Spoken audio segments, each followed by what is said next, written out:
Capítulo 2, parte 2. Otras consideraciones menores.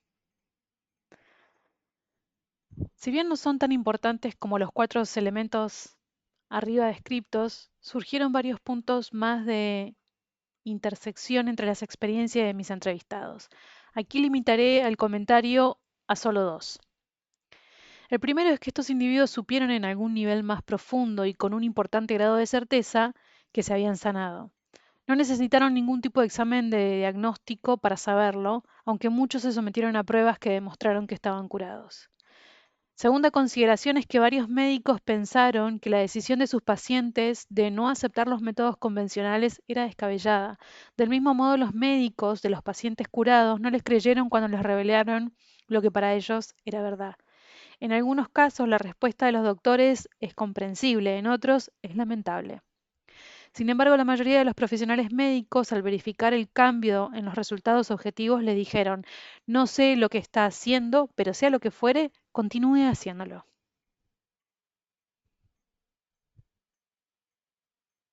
La nueva frontera en la investigación cerebral.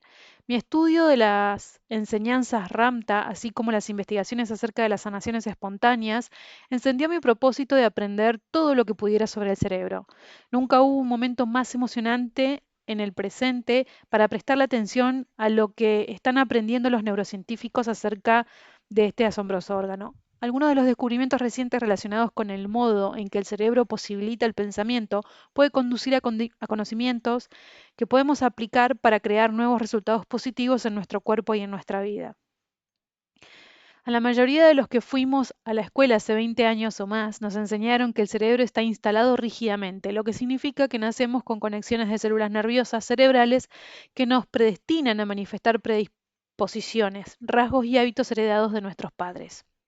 En ese entonces, la postura científica prevaleciente era que el cerebro no puede cambiar y que nuestras predisposiciones genéticas nos dan pocas alternativas y escaso control de nuestro destino. Ciertamente, todos los seres humanos tenemos porciones del cerebro instaladas de la misma manera, de modo de que todos compartimos las mismas estructuras y funciones físicas. Sin embargo, las investigaciones están empezando a verificar que el cerebro no está instalado tan rígidamente como creíamos. Ahora sabemos que cualquiera de nosotros a cualquier edad puede adquirir nuevos conocimientos, procesarlos en el cerebro y formar nuevos pensamientos, y que este proceso dejará nuevas huellas en el cerebro, es decir, se desarrollan nuevas conexiones simpáticas. Eso es aprender. Además del conocimiento, el cerebro también registra cada nueva experiencia. Cuando experimentamos algo, nuestras vías sensoriales le transmiten al cerebro una enorme cantidad de información relacionada con lo que estamos viendo, oliendo, gustando, oyendo y sintiendo. En respuesta, las neuronas cerebrales se organizan en redes de conexiones que reflejan la experiencia. Estas neuronas también liberan químicos que disparan sentimientos específicos. Cada nuevo suceso produce un sentimiento o sensación y nuestros sentimientos o sensaciones nos ayudan a recordar una experiencia. El proceso de formar recuerdos es lo que sostiene esas nuevas conexiones neuronales a más largo plazo. La memoria, entonces, es tan solo el proceso de mantener las nuevas conexiones simpáticas que formamos mediante el aprendizaje. Y eso lo saca de un libro que se llama Cómo nuestros cerebros se convierten en lo que somos.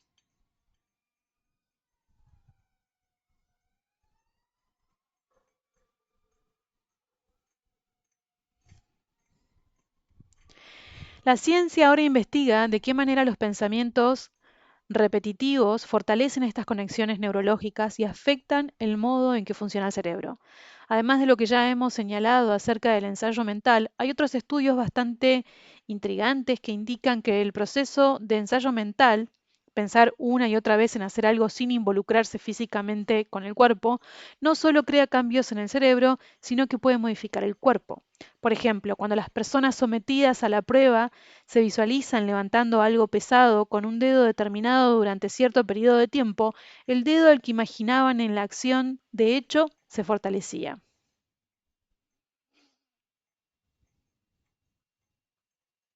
Y eso lo saca del libro del diario de la neuropsicología. neurofisiología. Contrariamente al mito del cerebro instalado rígidamente, ahora nos damos cuenta de que este órgano cambia en respuesta a cada experiencia, a cada nuevo pensamiento y a cada cosa nueva que aprendemos. A esto se le denomina plasticidad. Los investigadores están compilando evidencia de que el cerebro tiene el potencial de ser moldeable y flexible a cualquier edad. Cuanto más estudiaba las nuevas conclusiones acerca de la plasticidad cerebral, más me fascinaba comprender que cierta información y ciertas aptitudes parecían ser los ingredientes para cambiar el cerebro selectivamente. La plasticidad del cerebro es su capacidad de reformarse, remodelarse y reorganizarse hasta bien entrada nuestra vida adulta. Por ejemplo, los violinistas expertos muestran un sorprendente agrandamiento de la corteza somatosensorial, la región cerebral encargada del sentido del tacto. Pero esto es así solo para los dedos de la mano izquierda que se mueven por la zona del diapasón del instrumento, en comparación con los dedos de la mano derecha que sostienen el arco. Los científicos compararon en dos violinistas las dos mitades del cerebro que controlan el sentido del tacto en ambos lados del cuerpo. Se hizo evidente que el comportamiento del cerebro encargado de los dedos de la mano izquierda del violinista habían alcanzado un tamaño mayor que el del comportamiento de los dedos de la otra mano, que tenía un tamaño normal.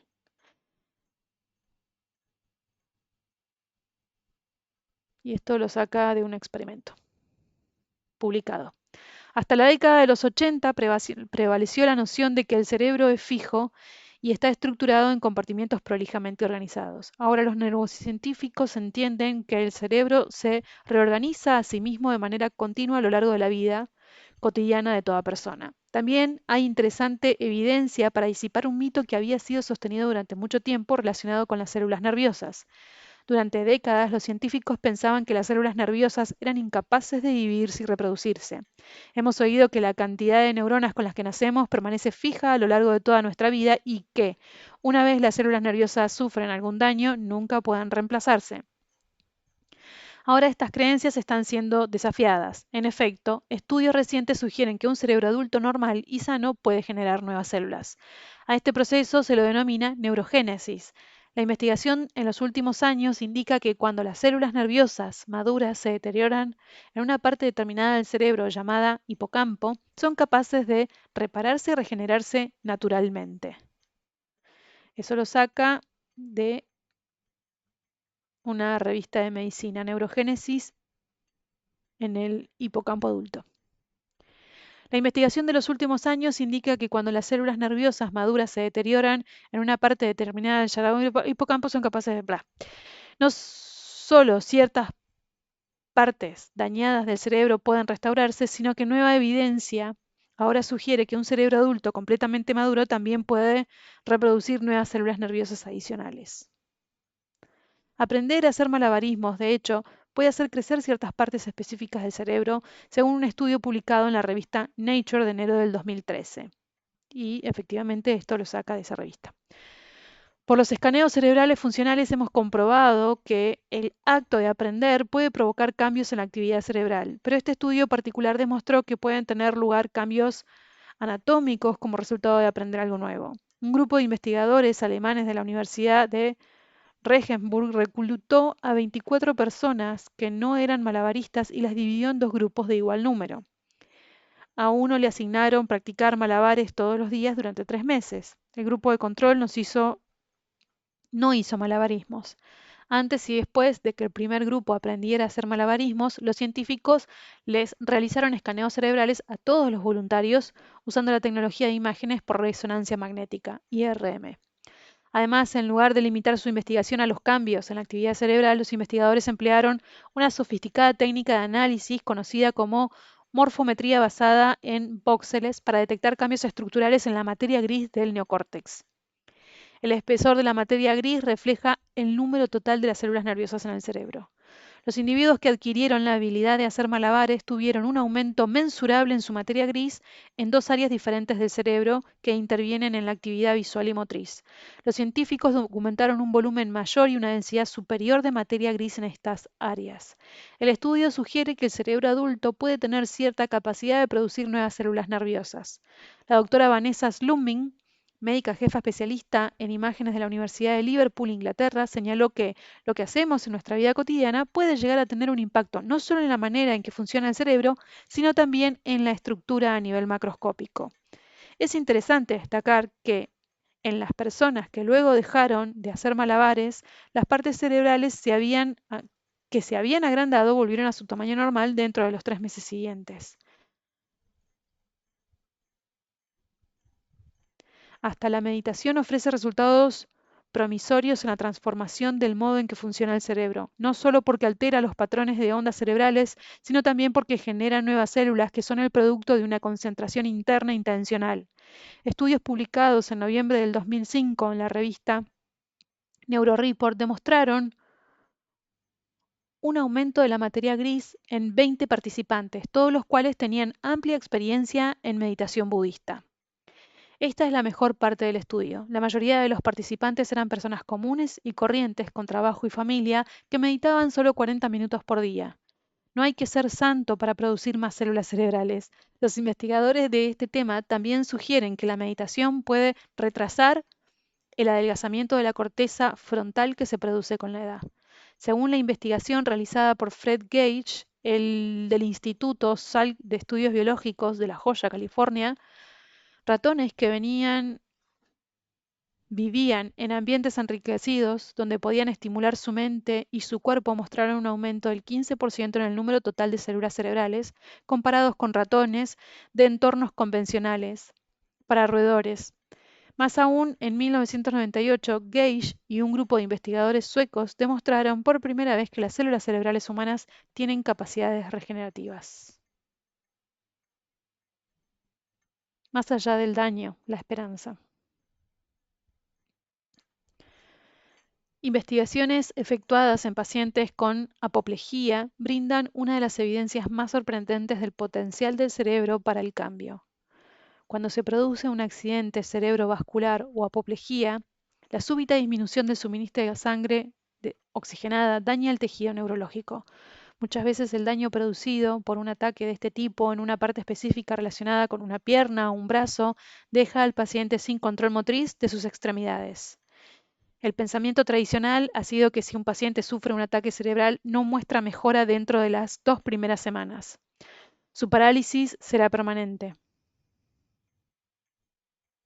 Ahora numerosos estudios refutan este mito. Pacientes que habían sufrido apoplejía y técnicamente habían pasado su periodo de recuperación, incluso pacientes de más de 70 años que habían estado paralizados por más de 20 años, pudieron recobrar cierto control motriz que no habían tenido desde su ataque y mantener esa mejoría en el largo plazo. En algunos experimentos de investigación de fines de los años 70, en el Departamento de Neurología del Hospital Bellevue, en la ciudad de Nueva York, hasta un 75% de los individuos logró recuperar totalmente el control de su pierna o brazo paralizado. La repetición fue la clave de su capacidad de reconectar el cerebro.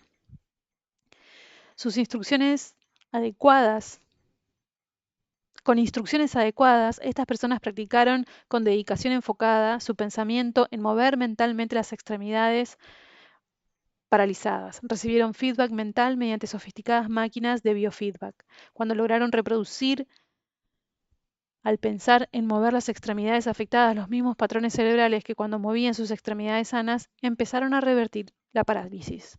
Una vez que se produjeron patrones cerebrales similares, al indicar el movimiento en las extremidades afectadas, los voluntarios pudieron aumentar la fuerza de la señal neurológica dirigida a la pierna o brazo paralizados, lo que les permitió mover este miembro un poco más. Independientemente de la edad y la duración de la lesión, el cerebro mostró una sorprendente capacidad para aprender cosas nuevas y restablecer el cuerpo a un nivel más elevado de funcionamiento, con solo aplicar la voluntad mental.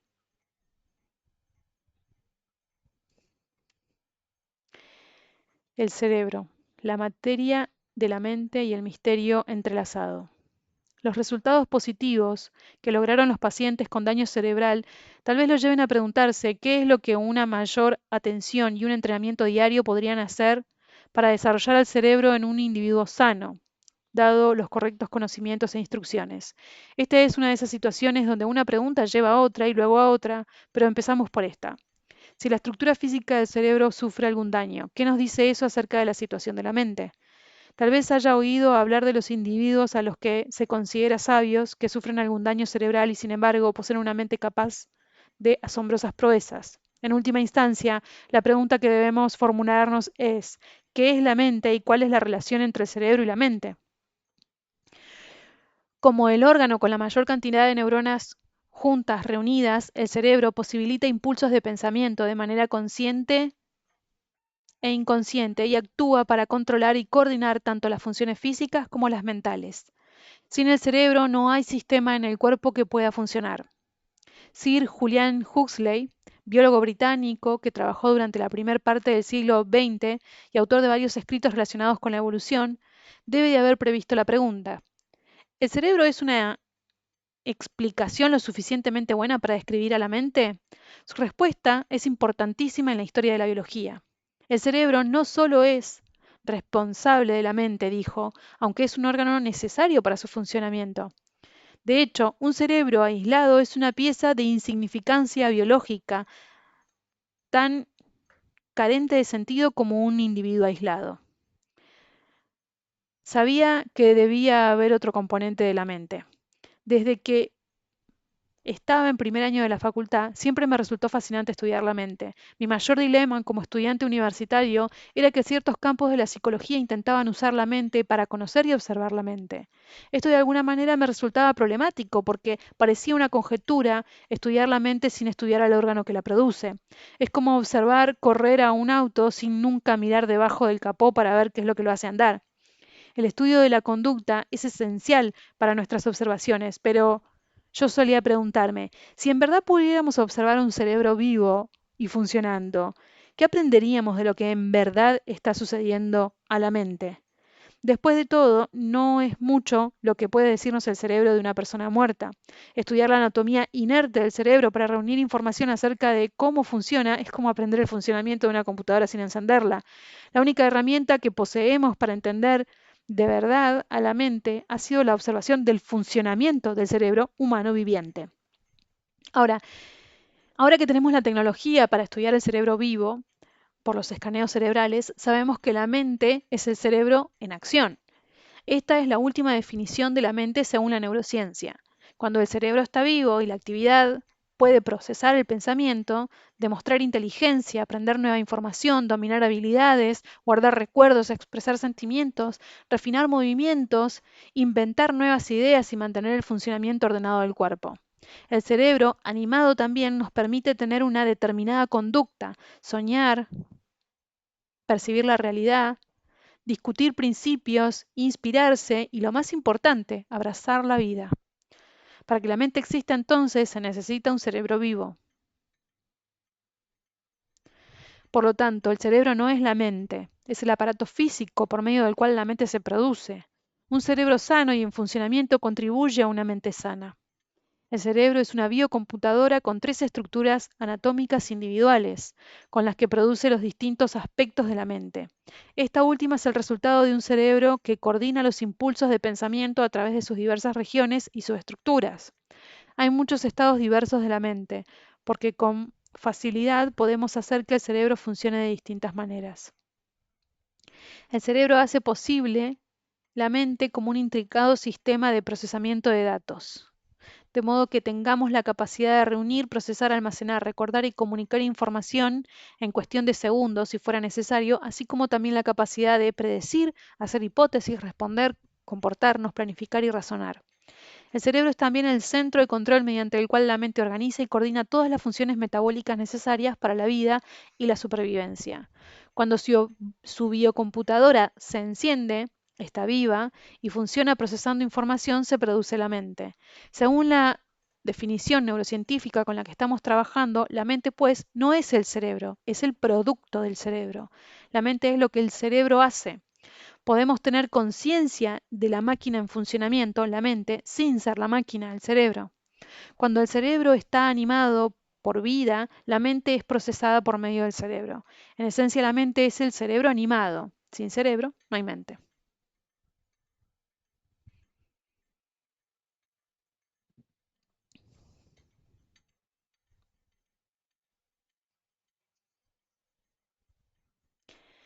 Adelantos de la tecnología por imágenes.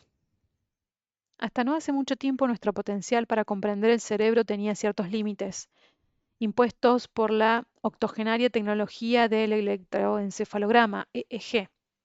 El EEG brindaba representaciones gráficas del funcionamiento cerebral, pero no ofrecía ninguna imagen que permitiera ver el cerebro viviente. Hoy, sin embargo, los científicos pueden medir la actividad cerebral momento a momento, pueden ver la estructura y la actividad del cerebro humano vivo con un detalle sin precedentes, gracias a una revolución en la neurociencia y el EEG a lo largo de los últimos 30 años. Mejorado por la tecnología informática, el EEG ahora puede ofrecer una representación tridimensional del cerebro en funcionamiento. Y más importante todavía, en la revolución producida en el campo de la neurociencia cognitiva, son los últimos adelantos en las imágenes funcionales. Esta tecnología se basa en diversos principios de la física, desde los cambios en los campos magnéticos locales hasta la medición en las emisiones radioactivas. Una importante cantidad de nuevas tecnologías por imágenes está produciendo literalmente volúmenes de información acerca del funcionamiento del cerebro y del resto del cuerpo también. Como resultado, los neurocientíficos ahora pueden estudiar las acciones fisiológicas inmediatas de la materia cerebral, observando los patrones específicos y repetibles de un cerebro en acción. La primera de las La primera de las nuevas tecnologías, introducida en 1972, fue la tomografía computarizada, la TC, también denominada TAC, tomografía axial computarizada. El escáner de una tomografía computarizada cerebral toma una foto del interior del cerebro para ver si hay tejido anormal dentro de los componentes estructurales del cerebro. La TC solo capta un momento en el tiempo, por lo tanto, solo nos dice qué estructuras anatómicas existen, cuáles faltan, qué áreas están dañadas o enfermas y si hay material anatómico adicional que no debería estar presente en el cerebro. En consecuencia, los escanogramas de las tomografías computarizadas no nos dicen nada acerca de cómo funciona el cerebro, sino solo por qué no está funcionando con normalidad. Ahora sabemos que el cerebro genera numerosos mecanismos químicos que son demasiado diminutos para visualizarlos y únicamente pueden medirse por sus efectos. Solo observando un cerebro en funcionamiento, algo que las tomografías computarizadas no permiten, podemos ver este efecto químico en acción. La tomografía por emisión de positrones, PET, Positron Emission Tomography, es útil para examinar la actividad bioquímica de un cerebro en funcionamiento. La PET emplea rayos gamma para elaborar imágenes que indican la intensidad de la actividad metabólica en la parte del cerebro u otra parte del cuerpo que se encuentra en observación. En este caso, ahora podemos observar el funcionamiento del cerebro en el transcurso del tiempo. La resonancia magnética funcional, RMF, es una técnica radiográfica que también puede tomar una imagen del cerebro vivo y mostrar aquellas regiones que están activas durante una determinada función mental en particular. Si bien la RMF realmente no muestra la actividad cerebral, brinda una clave esencial con relación a qué partes del cerebro están en funcionamiento por medio de la acción metabólica local de las células nerviosas cuando consumen energía y oxígeno en distintas regiones del cerebro. La tomografía computarizada por emisión de fotón único, SPECT, Single Photon Emission Computed Tomography, de la medicina nuclear, emplea múltiples detectores de rayos gamma que giran alrededor del paciente para medir el funcionamiento cerebral. Las imágenes cerebrales funcionales producidas por la SPECT pueden relacionar ciertos patrones de la actividad cerebral con enfermedades neurológicas o estados psicológicos. Una vez más, igual que la RMF, los escanogramas de la SPEC son una valiosa herramienta para medir de qué manera las células nerviosas del cerebro consumen energía metabólicamente cuando se activan. Estas tres últimas técnicas de escáner van más allá de la tecnología de una toma instantánea que muestra la vida inerte del cerebro, como la que se ve en los típicos escaneos de las tomografías computarizadas. Los escaneos funcionales del cerebro son como una película cinematográfica de la actividad neurológica completa del cerebro durante un determinado periodo de tiempo. Esto tiene una gran ventaja, dado que un cerebro en funcionamiento revelará más acerca de la actividad normal y anormal de la mente. Los escaneos cerebrales funcionales nos permiten examinar y observar al cerebro en acción. Mediante el empleo de la tecnología cerebral funcional, estamos estudiando la mente con más precisión que nunca antes en toda la historia de la neurociencia. Los investigadores han podido detectar patrones repetidos en los escaneos cerebrales de los individuos con aflicciones y lesiones similares, y de este modo han ayudado a los médicos a realizar los diagnósticos y tratamientos adecuados.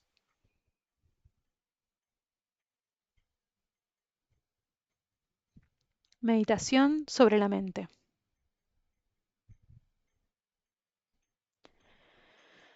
Ahora vemos que una reciente investigación acerca de la relación entre cerebro y mente, en las actas de la Academia Nacional de Ciencia de noviembre del 2004, apareció un artículo que confirmó que en el entrenamiento mental por medio de la meditación y la concentración puede cambiar el funcionamiento interno del cerebro. Y eso lo saca de un estudio. Para decirlo de un modo simple, el artículo demostraba que es bastante posible cambiar la manera en que funciona el cerebro y por lo tanto cambiar la mente. En el estudio se le pidió a unos monjes budistas con considerable experiencia en meditación que se concentraran en estados específicos de la mente, como compasión y amor incondicional. Todos ellos fueron conectados a 256 sensores eléctricos para realizar un sofisticado escaneo a fin de medir la actividad de onda cerebral. Durante su concentración, sus cerebros lograron una coordinación y organización para procesar la actividad mental mayores que las de un grupo de control que ni siquiera estuvo cerca de mostrar patrones de ondas cerebrales comparables con los que produjeron los expertos monjes. Algunos de estos últimos, que habían practicado hasta unas 50.000 horas de meditación, evidenciaron actividad del lóbulo frontal y ondas cerebrales en general que están conectadas con un funcionamiento mental superior a una conciencia más elevada. De hecho, pudieron cambiar la manera en que funcionaban sus cerebros a voluntad. Los resultados mostraron que la actividad del lóbulo frontal fue notablemente elevada en los monjes en comparación con el grupo de control. De hecho, los monjes que más habían meditado manifestaron niveles de un tipo de impulso cerebral eléctrico que se denomina ondas gamma, más altos de los que los investigadores siempre habían llegado a ver en personas sanas. Estos estados de onda cerebral en particular normalmente están presentes cuando el cerebro fabrica nuevos circuitos. El lóbulo frontal izquierdo es el área del cerebro que se relaciona con la dicha. En uno de los monjes budistas, la actividad estaba tan resaltada en la religión frontal izquierda que los científicos que llevaban a cabo el estudio dijeron que debía ser el hombre más feliz de la Tierra. Descubrimos que los que habían practicado durante mucho tiempo mostraban una activación cerebral a una escala que nunca antes habíamos visto, explicó el doctor Richard Davidson de la Universidad de Wisconsin, quien dirigió el experimento. Agregó, su práctica mental tiene un efecto en el cerebro, del mismo modo en que la práctica del golf o del tenis mejora el desempeño en los deportes. En una entrevista posterior, el doctor Davidson dijo, lo que hemos hallado es que la mente o cerebro entrenado es físicamente distinto al que no tiene entrenamiento.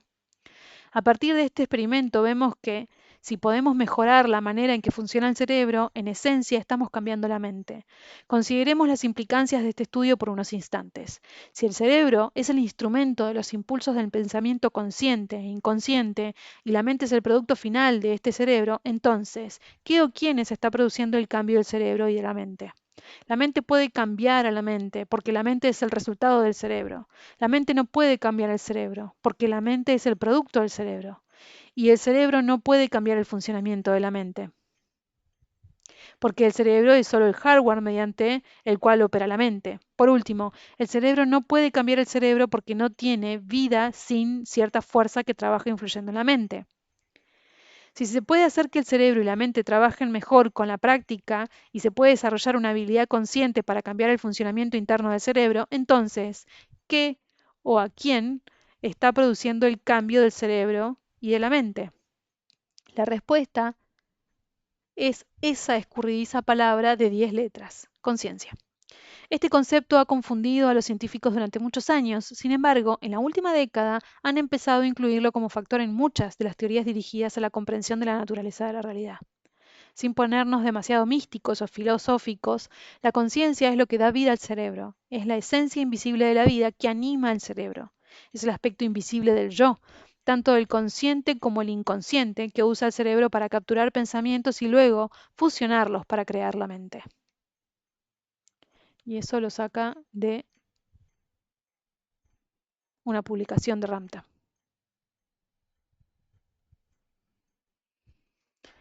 La mente, la materia y más. Cuando cursé neuroanatomía en mi carrera universitaria en Life University para obtener el doctorado en quiropráctica, diseccioné innumerables cerebros. Rápidamente pude ver que sin vida el cerebro es tan solo un pedazo de materia, un órgano que cuando está inanimado no puede pensar, sentir, actuar, crear o cambiar. Aun cuando el cerebro sea nuestro órgano más importante, activo y necesario en todo lo que hacemos, en cómo pensamos y nos comportamos, en qué sentimos, necesita animación. Es el órgano de la inteligencia, pero es solo un órgano. En otras palabras, el cerebro no puede cambiarse a sí mismo sin un operador.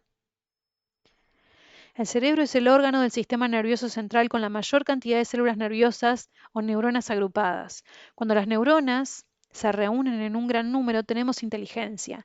Las neuronas son extremadamente pequeñas. Entre unas 30.000 y 50.000 cabrían en la punta de un alfiler, en una parte del cerebro llamado neocórtex, el hogar de nuestra conciencia. Cada célula nerviosa tiene la posibilidad de vincularse con otras 40 o 50.000 células nerviosas. En otra, conocida como el cerebelo, cada neurona tiene el potencial de conectarse con hasta 1.000.000 de neuronas distintas. Para ver estos dos tipos de neurona, lo remito a la figura 2.1. Y muestra conjuntos de dendritas, terminales de acción, célula nerviosa de Purkinje y célula nerviosa cortical. Diferencia entre la cantidad posible de conexiones de dendritas en las neuronas del neocórtex y del cerebelo. De hecho, el cerebro está compuesto por unos 100.000 millones de neuronas que se conectan en una miríada de patrones tridimensionales, como ya hemos visto. Las diversas combinaciones de estos miles de millones de neuronas que se relacionan entre sí y se encienden en secuencias exclusivas constituyen lo que los científicos denominan redes neuronales. Cuando aprendemos algo o tenemos alguna experiencia, las células nerviosas se agrupan y forman nuevas conexiones, y eso literalmente nos cambia. Dado que el cerebro humano admite tantas conexiones posibles entre las neuronas, y dado que las neuronas pueden comunicarse directamente entre sí, el cerebro puede procesar el pensamiento, aprender cosas nuevas, recordar experiencias, realizar acciones, manifestar conductas y especular acerca de distintas posibilidades, por nombrar solo alguna de las cosas. Es la unidad de procesamiento central, CPU del cuerpo. Por lo tanto, el cerebro es el instrumento que usamos físicamente para, en el plano consciente, desarrollar nuestra comprensión y en el inconsciente mantener nuestra vida misma.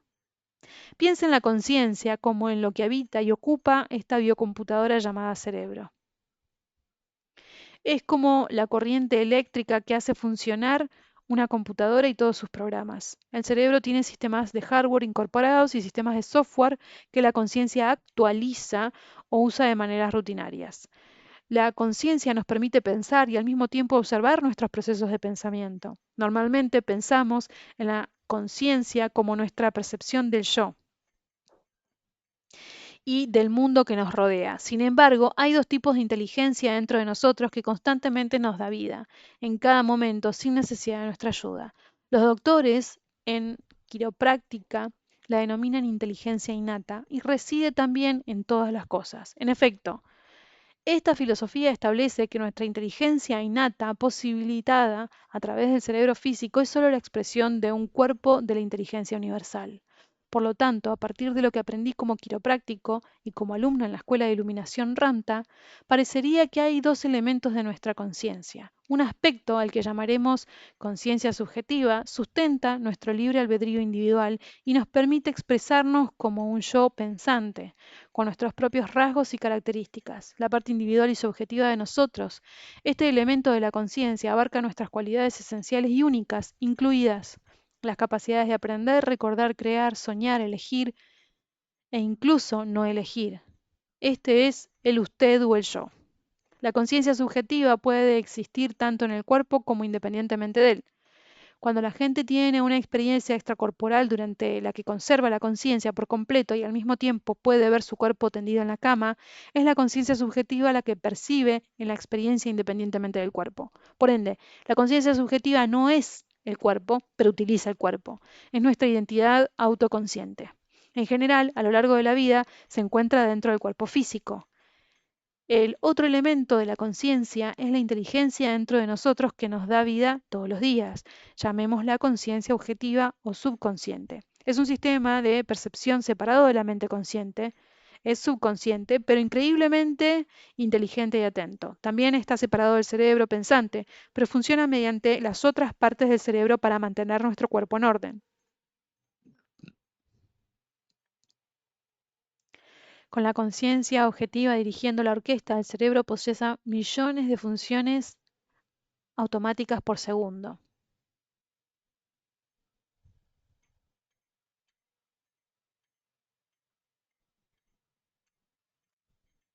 Acá tengo como cortado el texto.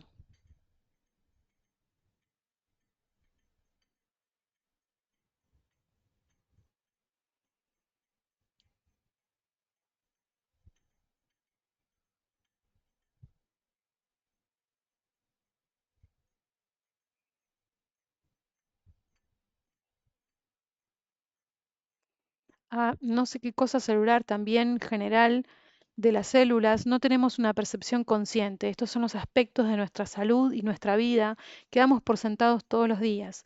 Los sistemas que controlan el corazón digieren los alimentos, filtran la sangre, regeneran las células y hasta organizan el ADN. Es preciso que una conciencia mayor y limitada sea responsable de todas estas funciones. Esta inteligencia objetiva sabe mucho más que el yo de nuestra personalidad, aunque pensemos que lo sabemos todos. Es un aspecto universal fundamental en todo ser humano, independientemente de la edad, sexo, educación, religión, condición social o cultural. Muy pocos alguna vez se detienen para reconocer su poder, voluntad e inteligencia. De hecho, este aspecto de la conciencia es lo que les da vida a todas las cosas. Es una inteligencia real, con una energía o fuerza cuantificable que es innata en todas las cosas. Es objetiva y constante. Se la ha denominado campo de punto cero, la fuente o inteligencia universal. Es la fuente que colapsa el campo cuántico dando lugar a toda forma física. Literalmente es la fuerza de vida. La física cuántica está apenas comenzando a medir este campo de potenciales. Como seres humanos poseemos ambos elementos de conciencia. Tenemos percepción consciente, en tanto conciencia subjetiva, y existimos porque estamos conectados con la fuerza de vida, que es una conciencia objetiva.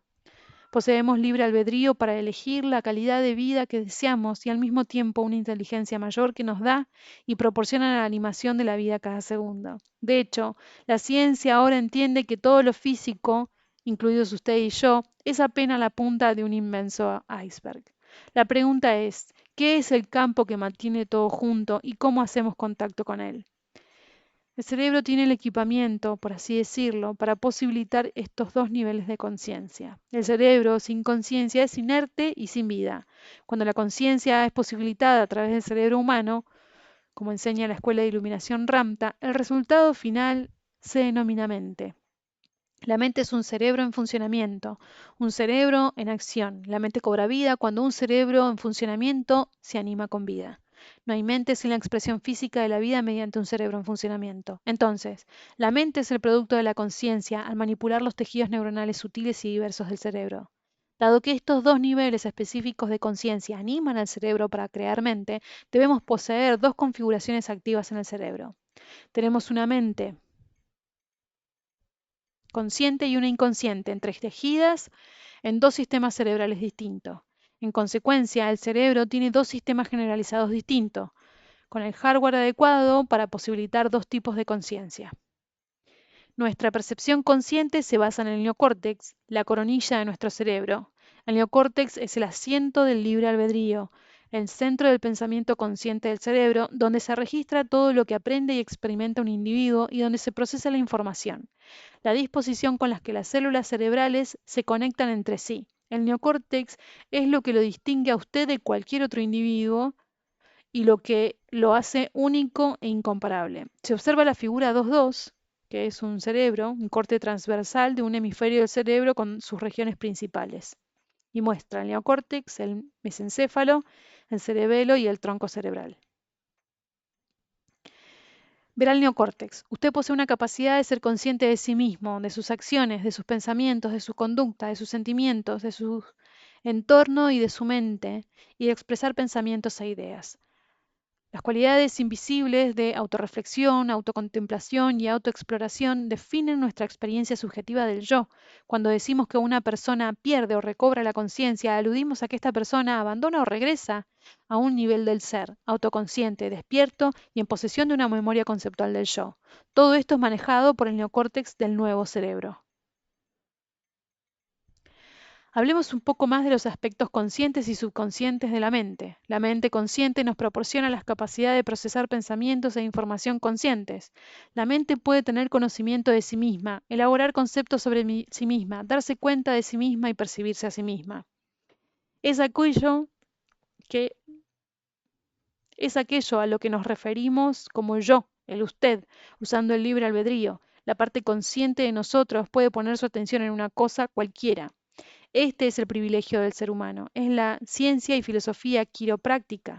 En la ciencia y filosofía quiropráctica se la denomina mente educada y se procesa en la región más nueva de nuestro cerebro, el neocórtex. Las partes del cerebro que funcionan bajo su control subconsciente son el mesencéfalo, el cerebelo, el tronco cerebral.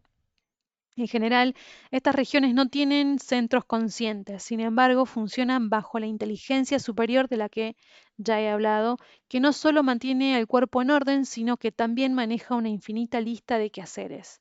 Esta mente mayor sabe cómo mantener la salud para que podamos disfrutar de todos los otros beneficios de la vida.